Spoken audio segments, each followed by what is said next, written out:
I'm Jamie. Welcome to my documentary about the Portland Harbor Superfund site. I am going to talk at you for a little while about some of the assignment things we're supposed to answer, and then I'm going to show you a really cool small photo documentary that my friend Joyce and I put together of the Superfund site down by the Willamette River. First, I live in the Willamette River watershed in Portland, Oregon, which drains into the Columbia River Basin and then drains into the Pacific Ocean.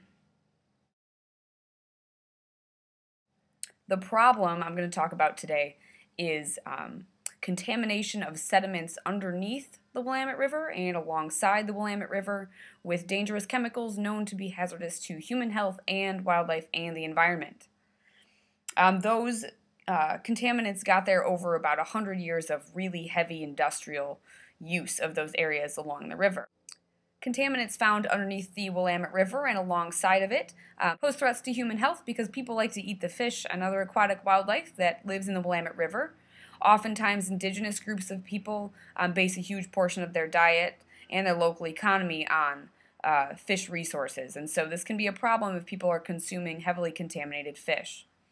Secondly, many of these chemicals are known to be toxic to wildlife, which is a problem. Thirdly, it's really expensive to clean up Superfund sites, which can be a problem for local ratepayers and local businesses. One of the biggest threats of the contaminated soil is that contaminants will leach into the groundwater below it and contaminate groundwater sources and drinking water aquifers.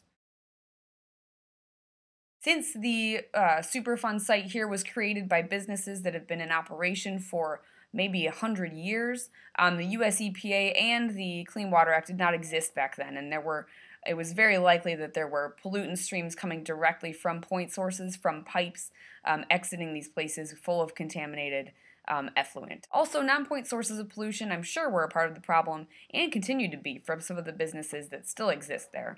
Non-point sources being washed off by rain, and these sites being directly adjacent to the Willamette River, I am certain that there is plenty of chemical contamination being washed off of these sites.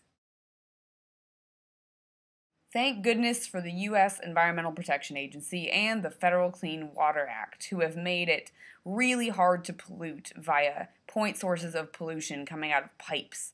The Portland Harbor was designated a US EPA priority Superfund site in the year 2000, and since then $74 million has been put into studying the contaminant levels there and determining which sites are more contaminated and in need of quicker cleanup.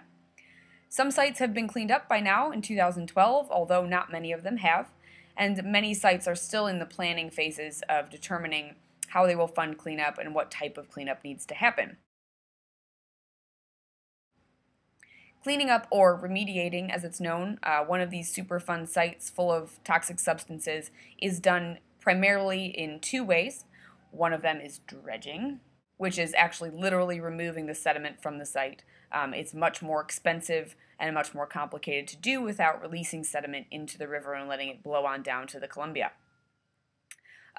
Also capping soil, so the dry soils along the sides of the river can just be capped over with a whole bunch of clean soil and considered no longer, a threat to public safety, basically.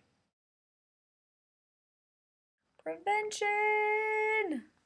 I don't think this problem really could have been prevented that much unless we had a whole bunch of foresight 100 years ago or 50 years ago about what kind of results we would see or ramifications we would see from polluting our waterways in this method. It's only been over the last few decades that we've really come a long way in watershed science and aquatic ecology to recognize that a lot of contaminants are bioaccumulating in the tissues of critters we eat, and that the health of the environment and waterways directly relates to our own health in terms of ecosystem services, clean air, clean water, etc., and how much we really are not separate from our environment.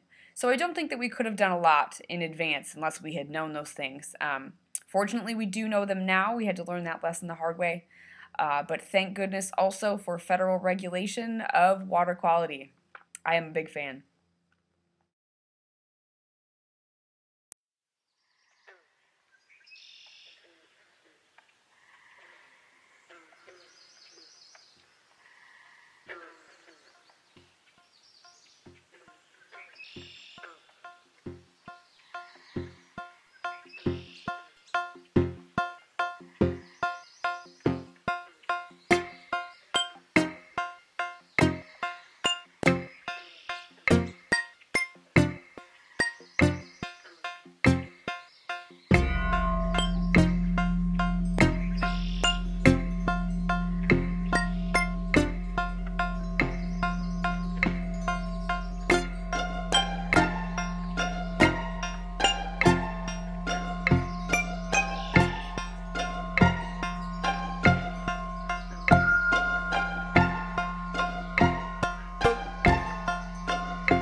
Thanks for watching. Look forward to meeting you all soon.